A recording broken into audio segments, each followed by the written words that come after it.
couple of weeks ago, LEGO revealed all of the summer 2025 sets for Marvel, and there's some pretty interesting stuff to talk about. But before we begin, don't forget to like and subscribe, and comment down below on which one of these sets you're looking forward to the most. Alright, the first set is set number 76317, Peter Parker's Apartment. It has 394 pieces and will retail for $50. Guys, I called it. I'm not trying to say that I'm a prophet or anything, but I can see the future. This and the Oscorp set that I will talk about later will be able to connect to the Spider-Verse set from earlier this year. And I'm very excited by this. This gives a lot of people the chance to build their own LEGO Marvel City who can't afford to buy sets like the Daily Bugle or Avengers Tower. As for the rest of the build, it's kind of disappointing. The exterior of the build looks like if I tried to make a building from pieces in my own collection, but didn't really have enough parts in one color, so I had to use other colors as substitutes. I really think that the building would have looked better if it had just had a base color of tan, and if the dark tan and dark blue bricks were removed. As for the interior, we've got a kitchen/dining area on the main floor, and Peter's bedroom on the top floor.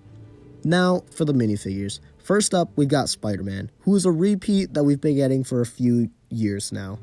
And this is an okay figure, he's obviously got to be in the set. After him is Mary Jane, which is nice because we haven't gotten her in 10 plus years. Personally, I still prefer the old one with the Spider-Man heart shirt, but this is a good way for fans to get the character who may not want the movie versions. Up next is Hobgoblin, who is almost perfect. The Moon Knight hood piece in orange works really well for him, and I think this newer face print is better than the older one. He has a rubber cape, which I'm not a fan of.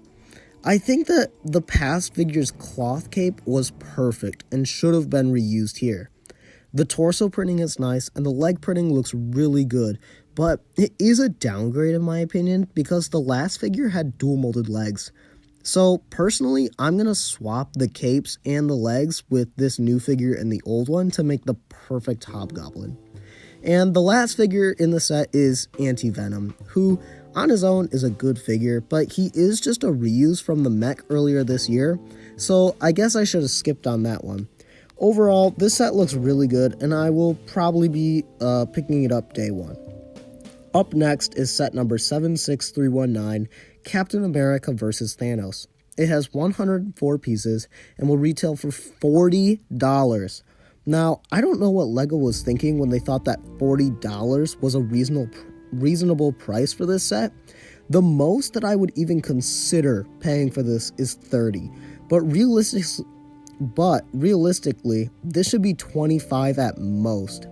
As for the set itself, it's a junior set, so the builds are nothing special.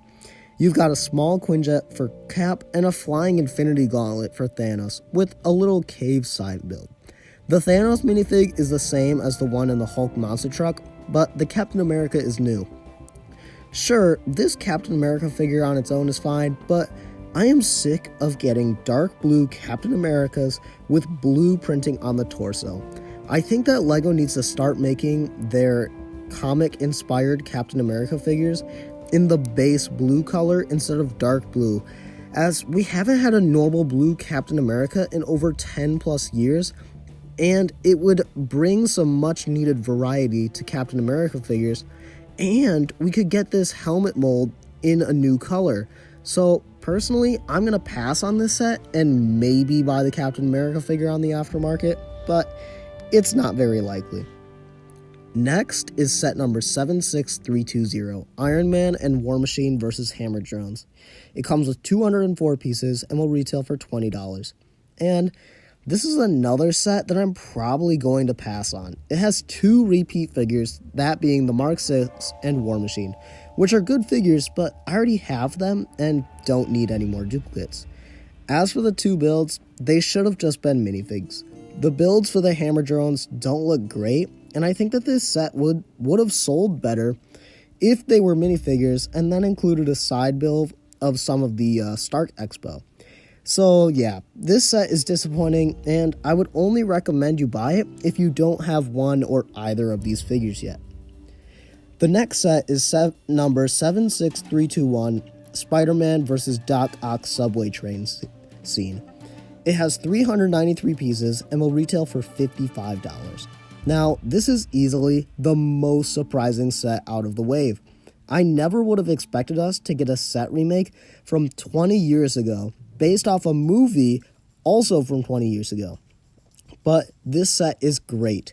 We've got a battle-damaged Spider-Man, which for the most part, I think is good. I really enjoy the face printing, showing him stopping the train, but I think that there should have been muscle detail on his skin where the costume has ripped open, as it kind of just looks like stains, or the costume has maybe even sand residue on it from fighting Sandman. Doc Ock is a perfect version of the character and is a great improvement over the one in the Statue of Liberty set. Another perfect figure is J. Jonah Jameson. The likeness to J.K. Simmons is perfect, and he looks like he was ripped straight out of the movie. And lastly is Aunt May, who looks fine, but I feel like her face print makes her look like she has an evil grin, but that could be because I'm just used to seeing her with a shocked expression.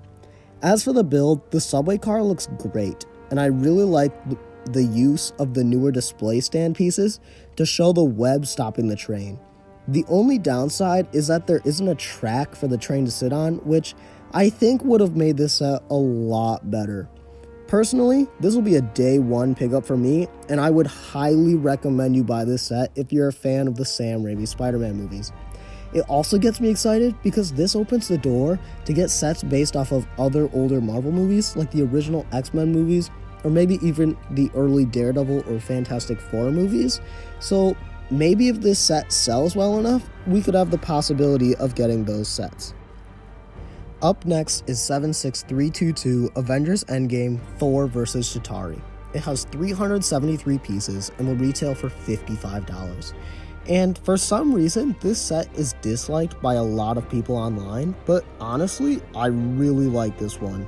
For a few years now, we've been getting some lackluster $100+ Avengers Endgame Final Battle sets, which I actually made a video on, so if you're interested, go check that video out. But don't forget to finish this one first.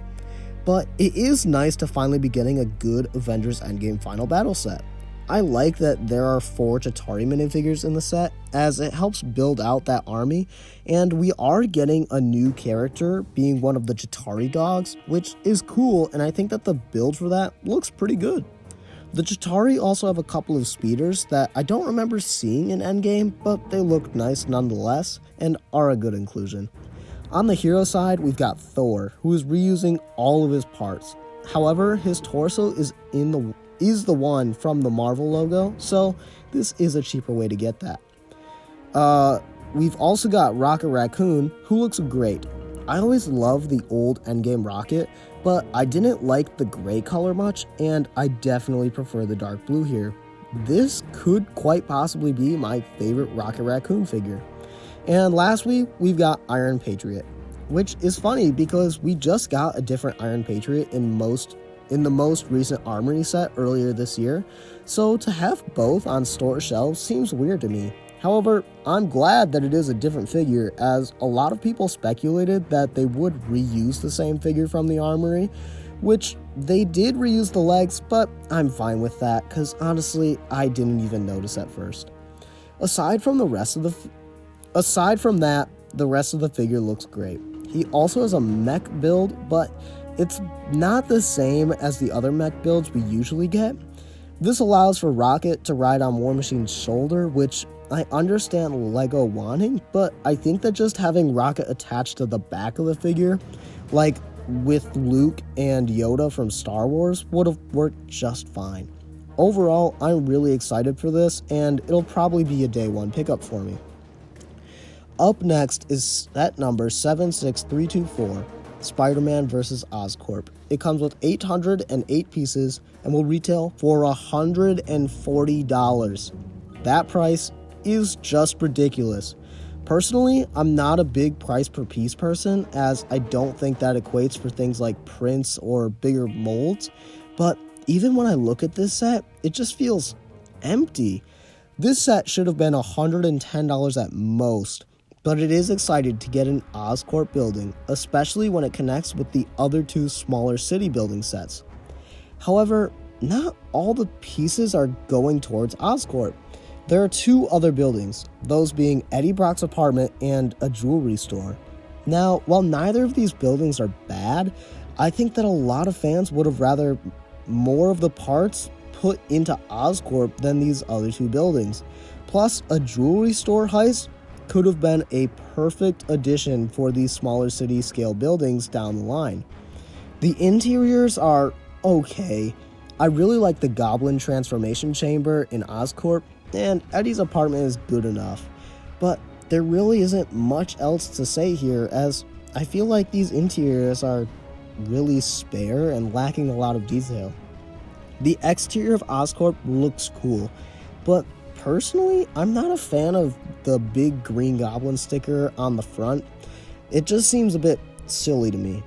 As for the figures, we get a repeat of Spider-Man, Miles, and Gwen, which are all fine figures, but I do have a lot of duplicates of each of them, so I would have preferred someone else. We also get a repeat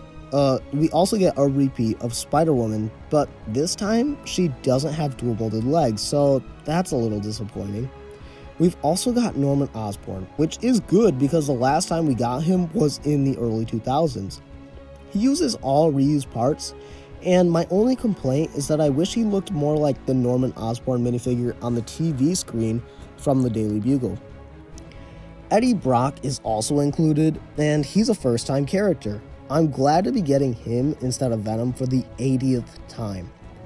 Now, we've also got Kraven, which is nice. It is a little weird to see him reusing Doctor Strange's face, but I think it's a better choice than the head used on the last Kraven minifigure. And speaking of the last Kraven minifigure, the only thing I prefer about the new one is the head, but the new one will be a nice variation from the old one. And lastly, we have Green Goblin, who doesn't look like a normal Green Goblin minifigure. I've seen some people say that he looks too much like a Lex Luthor power armor, but in my opinion, it seems to be based off of the new Ultimate Spider-Man run of comics, which I've been enjoying, so I really like this figure. Overall, I think that the figures are pretty good in this set, but I'm not sure if this will be a day one pickup for me because this set is so overpriced. I'm really hoping that I can find it on sale somewhere, and I recommend you wait for a sale too. And lastly, we have set number 76325. It has 1,131 pieces and will retail for $130. Now, if you didn't think that Oscorp's set was overpriced yet, this should clearly show you that it is. This set has 300 more pieces and retails for $10 less. This seems to be the next entry in the big Marvel ship line that started with the Benatar a few years back, and I really like this set. The build looks really nice and slick, and I like that it has the rotating base so you can change the angle of display. As for the figures, we get a repeat Iron Man, Black Widow, and Hawkeye, which are all good figures except Black Widow is in the inaccurate outfit, and they should have used the Age of Ultron one that they recently made. We also have two new figures, being Ultron and Quicksilver.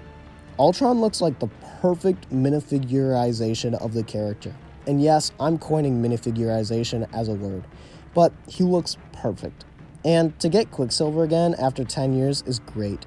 I think I still prefer the old one, but this one is more accurate and will fill that hole that a lot of collectors have in their collection.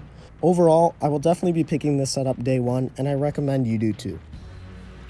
Well guys, that's all the sets that are set to release in August. I know I'm excited about them, but be sure to let me know what you think about them in the comments below if you didn't already.